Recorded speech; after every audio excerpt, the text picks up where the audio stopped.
ধনেশগঞ্জ গ্রামে পুঁথিগত বিদ্যায় শিক্ষিত একজন পণ্ডিত বসবাস করত। নাম তার চিত্তরঞ্জন বর্মা। সে একটু পড়াশুনো করেছে বলে সে তার পাণ্ডিত্যের বহর দেখিয়ে গ্রামের মুখ্য সূক্ষ্ম সরল মানুষদের নাজেহাল করে বেড়াতো। মূর্খ আহম্মক কথাকার। সকাল থেকে সন্ধে অবধি এটাই ছিল তার প্রধান কাজ। সেই চিত্তবাবুই একদিন একটি জরুরি কাজে পাশের গ্রামে যেতে হবে বলে নদীর পাড়ে এসে হাজির হলেন। কারণ নদীর ওপারের গ্রামটিতে যেতে হবে তাকে। তাই নদী পার হওয়ার জন্য একজন মাঝিকে দেখে এগিয়ে গিয়ে বললেন, ওই মাঝি, আমায় একটু নদী পার করে দিবি? ওই যে গ্রামটিতে আমাকে যেতে হবে, খুব দরকার আছে, যাবি? মাঝি এক দেখাতেই চিত্তবাবুকে চিনে নিলেন।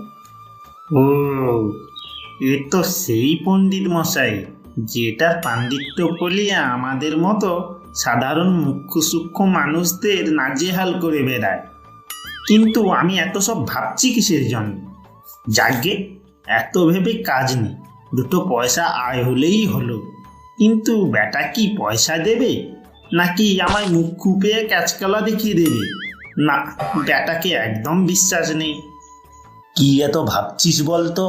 পার করতে পারবি কিনা বল। মানে পণ্ডিতবাবু, না মানে চিত্তবাবু, নিশ্চয় পারবো, কিন্তু পয়সা আগে দিতে হবে। এ বেটা তো দেখছি খুব চালাক, আগে পয়সা নিয়েই ছাড়বে দেখছি। ঠিক আছে বাছা, তোর বুদ্ধির দৌড় কত দূর দেখছি। তারপর চিত্তবাবু মাঝির পাওনা মিটিয়ে দিয়ে গন্তব্যের উদ্দেশ্যে পাড়ি দিলেন।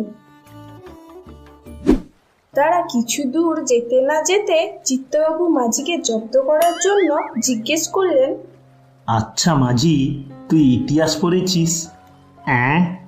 মানে না বাবু। বলিস কি, তুই ইতিহাসও পড়িসনি? ইতিহাসে কত রাজা বাদশার কথা, কত যুদ্ধ বিগ্রহের কথা লেখা থাকে। আগেকার দিনে লোকেরা কিভাবে কি করত, কিভাবে চলতো, আরো কত কি ইতিহাস পড়ে জানা যায়। এর কিছুই জানিস না দেখছি তুই, মূর্খ আহম্মক কথাকার।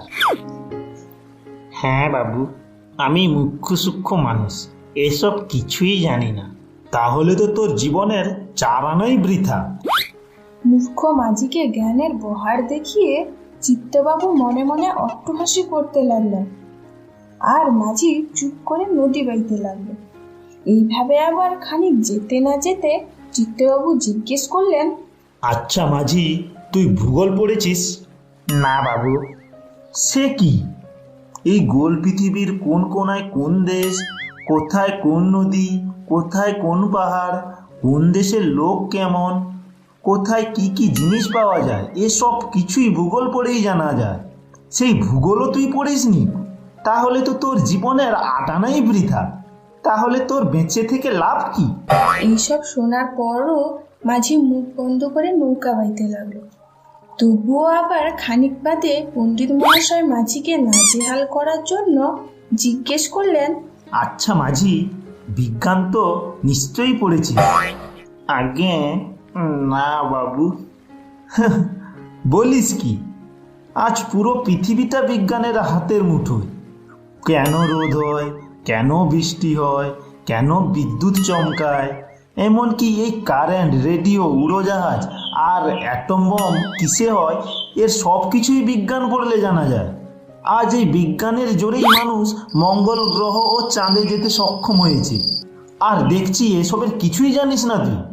তুই তো বেঁচে থেকেও মরার মতো হয়ে পড়ে আছিস। তোর জীবনের 12 আনাই বৃথা।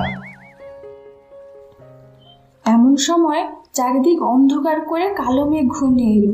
ঝড় হয়। নৌকা ও নদীর প্রায় মাঝামাঝি। ঝড়ের আগে নদীর ওপারে যাওয়ারও সুযোগ নেই। এই দেখে মাঝি পণ্ডিত মহাশয়কে জিজ্ঞেস করলেন, আচ্ছা পণ্ডিত মশাই, এখন আমি আপনাকে একটা কথা জিজ্ঞেস করব। কি কথা? বল। আচ্ছা, আপনি সাঁতার জানেন? কেন? আকাশের অবস্থা দেখে মনে হচ্ছে ঝড় এই এলো বলে, তাই বলছিলাম আপনি তো অনেক কিছুই জানেন। তা সাঁতার জানা আছে তো? হ্যাঁ, মানে না, আমি তো সাঁতার জানি না। আমি তো ইতিহাস জানি না, ভূগোল জানি না, বিজ্ঞান জানি না বলে অনেক কথাই শুনিয়ে দিলে। আমার জীবনের নাকি 12 আনাই বৃথা। আর এত সব জেনেও শুধুমাত্র সাঁতার না জানাতে আপনার জীবনের পুরো 16 আনাই বৃথা হতে চলেছে। আমি চললুম, বেঁচে থাকলে আবার দেখা হবে। গুড বাই পণ্ডিত মশাই। এই বলে মাঝি নৌকা থেকে ঝাঁপ দিয়ে সাঁতার কেটে নদীর তীরের দিকে এগোতে লাগলো।